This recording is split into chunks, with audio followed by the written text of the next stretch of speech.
Hi friends! This video is to let you know how you can submit your final constructive speech. So you should have a video. Maybe you use Screencastify. I think that one's the most popular. You can use Screencast-O-Matic. You can use Loom. So in the debates folder, if you are negative, make sure you submit yours in the negative spot. If you are affirmative, make sure you submit it in the affirmative spot. So click affirmative here. And then this is where you're going to submit it. I don't have it published yet. As you can see, it's kind of like a darker color, but it will be published soon. And then this is where you're going to submit your video. So affirmative constructive speech submission, if I click that, your rubric is here, but there is the much more detailed rubric in Schoology.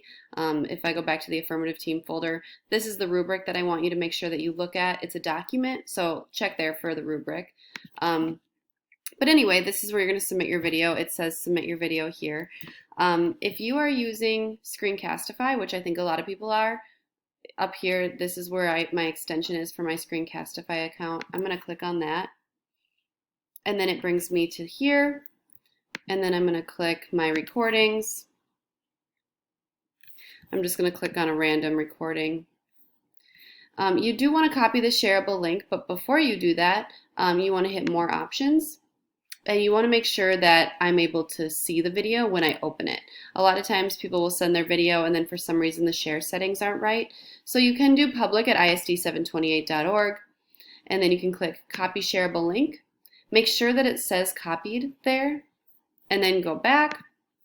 And then here for you, it should say submit assignment. There should be that blue button that says submit assignment. I know it doesn't show up on mine, but when you click that, please go into the create tab and then submit your link under the Create tab. So click Create, paste the link that you just got from your Screencastify account, and then submit your assignment.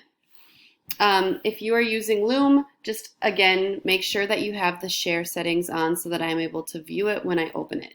If you are at all concerned, maybe you want to email me your link too and have me check it there. Then you'll have it in two places. You can also email me and ask if I'm able to open your video, and then I'll let you know. I will let you know right away if I'm not able to open your video, but if you submit the video, the last day of school, I don't want you to think that you're done and it's over before I'm actually able to open it and view it. I just want to make sure that I'm able to actually open your link and see it. So if you have any issues, let me know. You're welcome to email me the link. Email me at any time if you want me to check and make sure I got it. So let me know what you need, and good luck.